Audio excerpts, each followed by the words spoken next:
Gold, trusted gold buyers. మీరు తాకట్టు పెట్టిన బంగారాన్ని విడిపించి ఈ రోజు ఉన్న మార్కెట్ ధరకు కొనబడను. Operation Epic Fury America Iran మీద దాడి చేసిన దానికి గుర్తుగా పెట్టుకున్న పేరు. రోరింగ్ లయన్ ఇజ్రాయెల్ అదే యుద్ధానికి పెట్టినటువంటి పేరు.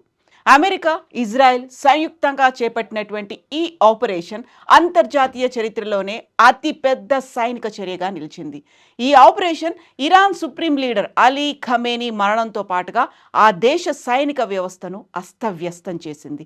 Iran supreme leader Ayatollah Ali ఖమేనీని లక్ష్యంగా చేసుకొని ఫిబ్రవరి 28, 2026న నిర్వహించినటువంటి అత్యంత రహస్య భారీ సైనిక దాడికి పెట్టిన పేరు operation Epic fury roaring lion. Day టైంలో జరిగినటువంటి దాడి ఇది. ఎవరు నిర్వహించారు? అమెరికా నాయకత్వంలోని మిత్ర దళాలు, ముఖ్యంగా ఇజ్రాయెల్ సహకారంతో ఈ ఆపరేషన్ను చేపట్టింది. ఇరాన్ రాజధాని టెహ్రాన్లోని అత్యంత కట్టుదిట్టమైనటువంటి భద్రత ఉండేటువంటి సుప్రీం లీడర్ నివాసం, కమాండ్ సెంటర్లపై ఈ దాడులు జరిగాయి. ఎందుకోసం జరిగాయి, ఎందుకని అనేటువంటి వార్తలు ఇప్పుడు విపరీతంగా వినిపిస్తున్నాయి. ఇరాన్ శరవేగంగా అభివృద్ధి చేస్తున్నటువంటి అణు కార్యక్రమాలను పూర్తిగా అడ్డుకోవాలి అనే లక్ష్యంతో ఒకవైపు అమెరికా, మరోవైపు ఇజ్రాయెల్ కలిసి సంయుక్తంగా చేపట్టినటువంటి ఆపరేషన్ ఇది. మధ్యప్రాచ్యంలో ఇరాన్ మద్దతు ఉన్న గ్రూపుల ప్రభావాన్ని తగ్గించడంతో పాటుగా ఇరాన్ పాలనలో సమూలమైనటువంటి మార్పులు తీసుకురావాలి అనేటువంటి లక్ష్యంతో జరిగినటువంటి ఆపరేషన్ ఇది. ఆపరేషన్ ఎపిక్ ఫ్యూరీలో వాడినటువంటి ఆయుధాల గురించి కూడా ప్రపంచవ్యాప్తంగా చర్చ జరుగుతోంది. అమెరికా సెంట్రల్ కమాండ్, సెంట్కామ్గా పిలుస్తూ ఉంటారు. సెంట్కామ్ వివరించినటువంటి వివరాల ప్రకారం ఈ ఆపరేషన్ ద్వారా ఇరాన్లోని దాదాపు 2000కు పైగా లక్ష్యాలను ధ్వంసం చేశారు. వాటిలో అత్యంత ప్రధానమైనవి అలీ ఖమేనీ కాంపౌండ్, దీంతో పాటుగా అక్కడున్నటువంటి అణు కర్మాగారాల మీద కూడా అటాక్ జరిగింది. ఇరాన్ సుప్రీం లీడర్ నివాసంపై నేరుగా దాడులు జరిగాయి. ఇరాన్ సుప్రీం లీడర్ ఖమేనీతో పాటుగా ఆయన కూతురు, అల్లుడు, ఫ్యామిలీ మెంబర్స్, అక్కడున్నటువంటి కీలకమైనటువంటి నేతలందరూ మరణించారు. ఐఆర్జీసీ ప్రధాన కార్యాలయంలో గత 47 ఏళ్లలో సుమారు 1000 మంది అమెరికన్ల మరణానికి కారణమైనటువంటి ఇస్లామిక్ రివల్యూషనరీ గార్డ్ కార్, ఐఆర్జీసీగా పేర్కొంటారు. ఇది పర్టికులర్గా అమెరికన్ సైనికుల మీదే అటాక్ చేసింది. దీనికి పూర్తిగా ఇరాన్ ప్రభుత్వం మద్దతు ఉంది. ఆ నెట్వర్క్ని కంప్లీట్గా దెబ్బతీశారు. ఇప్పుడు ఐఆర్జీసీకి తల దాచుకోవడానికి ప్రధాన కార్యాలయం కూడా లేదు అనేది సెంట్కామ్ స్పష్టం చేసింది. ఇందులో వాడినటువంటి ఆయుధాలేంటి? ఈ దాడుల్లో అమెరికా తన అమ్ముల పొదిలో ఉన్నటువంటి అత్యంత శక్తివంతమైనటువంటి ఆయుధాలని మోహరించింది. గగనతల ఆయుధాలని వాడింది, డ్రోన్లని, నిఘా వ్యవస్థలను కూడా వాడింది. B-2 stealth బాంబర్లు, F-35 stealth ఫైటర్లు, F-22, F-18, F-16 వంటి ఫైటర్ జెట్లని వాడింది. ఇందులో F-16లను మేము కూల్చేశాము అనే మాటని ఇరాన్ ప్రభుత్వం కూడా వెల్లడిస్తోంది. దీంతో పాటుగా డ్రోన్లు, నిఘా వ్యవస్థ కోసం లూకస్ డ్రోన్లు, MQ-9 రీపర్స్, RC-135 నిఘా విమానాలను, అవాక్స్ను అమెరికా ప్రభుత్వం సంయుక్తంగా ఇజ్రాయెల్తో కలిసి వాడింది. దీంతో పాటుగా క్షిపణులను కూడా ఉపయోగించింది. పేట్రియాట్ అండ్ థాడ్ యాంటీ బాలిస్టిక్ మిసైల్ సిస్టమ్స్, హిమన్ రాకెట్ వ్యవస్థలు కూడా ఇందులో ఉన్నాయి. దీంతో పాటుగా గగనతలంతోనే కాకుండా నౌకాదళంతో కూడా యుద్ధాన్ని మోహరించింది. ఆపరేషన్ ఎపిక్ ఫ్యూరీని నిర్వహించారు. అణుశక్తి విమాన వాహక నౌకలు, గైడెడ్ మిసైల్ డెస్ట్రాయర్లు ఇందులో ఉన్నాయి. ఓవరాల్గా అయితే అటు గగనతలంతో పాటుగా డ్రోన్లు, మిసైలు, ఫైటర్ జెట్లు, నావికాదళం ఇవన్నీ కలిసి ఈ సంయుక్త ఆపరేషన్ను నిర్వహించాయి. ఈ దాడుల ఫలితంగా ప్రపంచవ్యాప్తంగా భిన్నమైనటువంటి స్పందనలు వస్తున్నాయి. రష్యా, చైనాలు అయితే దీన్ని ఖండించాయి కూడా. ఇరాన్ సుప్రీం లీడర్ మరణించడంతో ఆయన కుటుంబ మూలాలున్నటువంటి భారతదేశంలోని వివిధ ప్రాంతాల్లో తీవ్రమైనటువంటి విషాదం అనేది కనిపిస్తోంది. అక్కడ ఆందోళనలు కూడా కనిపిస్తున్నాయి. అందులోనూ ఖమేనీతో సంబంధాలు ఉన్నటువంటి, ఒక సుదూర రిలేషన్ ఉన్నటువంటి ప్రాంతాలు కూడా భారతదేశంలో ఉన్నాయి. అందులో ప్రధానంగా ఉత్తరప్రదేశ్లో ఉన్నటువంటి ఖింతూర్, ఖమేనీ తాతగారైనటువంటి సయ్యద్ అహ్మద్ ముసావి ఆయన జన్మస్థలం కింతూర్ కావడంతో అక్కడ నిరసనలు, సంతాపం కూడా వ్యక్తమవుతున్నాయి. దీంతో పాటుగా అలీపురాలో ఉన్నటువంటి కర్ణాటక 1986లో ఖమేనీ ఆ ప్రాంతాన్ని సందర్శించారు. అక్కడ మసీదులో ఆయన ప్రార్థనలు కూడా చేశారు. ఆ గ్రామంలో ప్రజలు తమ ఆధ్యాత్మిక గురువుగా ఖమేనీని భావిస్తూ ఉంటారు. అక్కడ ఎక్కువగా షియాలు ఉంటారు కాబట్టి తమ ఆధ్యాత్మిక గురువు చనిపోయినందున 3 రోజుల పాటు సంతాప దినాల్ని కూడా వాళ్ళు పాటిస్తున్నారు. ఈ దాడి వల్ల అమెరికాకు వ్యతిరేకంగా ముస్లిం దేశాల్లో నిరసనలు విపరీతంగా పెరుగుతున్నాయి. 3వ ప్రపంచ యుద్ధం కూడా వచ్చే అవకాశాలు ఉన్నాయి అనేటువంటి ఆందోళన కూడా వ్యక్తమవుతున్నాయి. ఇక ఆపరేషన్ ఎపిక్ ఫ్యూరీ ద్వారా మధ్య ప్రాచ్యం అంటే మిడిల్ ఈస్ట్లో ఇరాన్ ప్రభావాన్ని తగ్గించి అణు కార్యక్రమాలను నిలిపివేయడమే లక్ష్యంగా అమెరికా ఈ చర్యలు తీసుకుందని, దానికి ఇజ్రాయెల్ సహకారమే కాదు ఇజ్రాయెల్ ప్రోద్బలం కూడా ఉంది అనేటువంటి మాటలు వినిపిస్తున్నాయి. అయితే ఇది ముస్లిం దేశాల్లో తీవ్ర ఆగ్రహానికి దారితీసి 3వ ప్రపంచ యుద్ధం వైపు దారి తీస్తుందేమో అనేటువంటి ఆందోళనలు కూడా వ్యక్తమవుతున్నాయి. ఆపరేషన్ ఎపిక్ ఫ్యూరీ ఇది అమెరికా పెట్టుకున్న పేరైతే ఆపరేషన్ లయన్స్ రోర్ లేకపోతే రోరింగ్ లయన్గా ఇజ్రాయెల్ పిలుస్తోంది.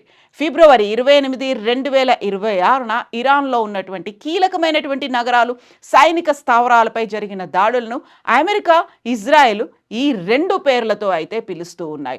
అందులోనూ ప్రధానంగా ఇప్పటిదాకా చూసినవన్నీ కూడా నైట్ టైం జరిగితే ఈ ఆపరేషన్ ఎపిక్ ఫ్యూరీ అనేది డే టైంలో జరిగింది.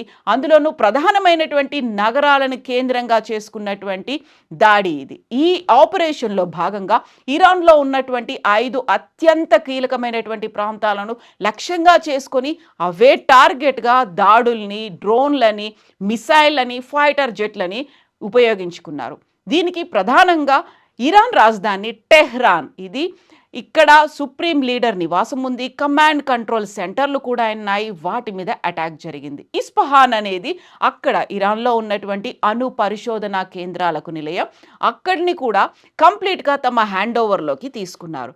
ఖోమ్ మతపరమైనటువంటి వ్యూహాత్మక ప్రాముఖ్యం ఉన్నటువంటి నగరం ఇది. చాలా కీలకమైనటువంటి ప్రాముఖ్యత ఉన్నటువంటి నగరం ఇరాన్లో ఉంటుంది.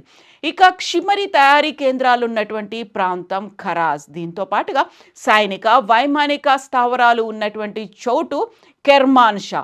ఈ 5 ప్రధాన లక్ష్యాలుగా అమెరికా, ఇజ్రాయెల్ కూడా దాడుల్ని చేశాయి. బట్ ఆపరేషన్ మెయిన్ టార్గెట్ ఏంటి? అమెరికా పెంటగాన్తో పాటుగా ఇజ్రాయెల్ రక్షణ దళాలు ఈ దాడుల వెనుక 3 ప్రధాన ఉద్దేశాలను ప్రకటించాయి. అందులోనూ పర్టికులర్గా for the first time and అన్నిటికంటే ముఖ్యంగా కనిపిస్తోంది ఇరాన్ అభివృద్ధి చేస్తున్న అణు ఆయుధ తయారీ సామర్థ్యాన్ని పూర్తిగా తుడిచిపెట్టాలి అనేది. ఒకవేళ ఇరాన్ చేతిలో కనుక అణు ఆయుధాలు ఉన్నట్టయితే అది అమెరికాని, ఇజ్రాయెల్ని కూడా మించిపోతుంది అనేటువంటి భావన కలిగింది. దీంతో పాటుగా Iran supreme leader and IRGC Islamic revolutionary guard corps ఉన్నత స్థాయి అధికారులను లక్ష్యంగా చేసుకున్నారు. ఇక థర్డ్ వన్ ఇరాన్ క్షిపణి వ్యవస్థలు, నౌకాదళాన్ని నిర్వీర్యం చేయడం అనేది 3 ప్రధాన టార్గెట్లుగా ఈ అటాక్స్ జరిగింది. ఈ దాడుల్లో Iran supreme leader Ayatollah Ali Khamenei మరణించినట్లుగా ఇరాన్ ప్రభుత్వంతో పాటుగా అంతర్జాతీయ వార్తా సంస్థలు అయినటువంటి అల్ జజీరా కూడా ధృవీకరించింది. ఇదే మాటని అటు అమెరికా చెప్పింది, ఇజ్రాయెల్ కూడా అనౌన్స్ చేసింది. దానికి సంబంధించి ఖమేనీ ఫోటోల్ని కూడా విడుదల చేశారు.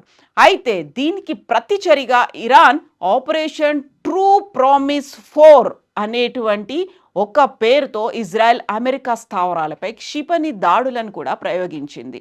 ఇరాన్పై అమెరికా, ఇజ్రాయెల్ జరిపినటువంటి సంయుక్త ఆపరేషన్ ఎపిక్ ఫ్యూరీ ప్రపంచ సైనిక చరిత్రలో అత్యంత భారీ వైమానిక దాడుల్లో ఒకటిగా నిలిచిపోతోంది అనేది. ఈ ఆపరేషన్లో అమెరికా తన అమ్ముల పొదిలో ఉన్నటువంటి అత్యున్నత సాంకేతిక ఆయుధాలన్నింటినీ ప్రయోగించింది అనేటువంటి వార్తలు కూడా వినిపిస్తున్నాయి.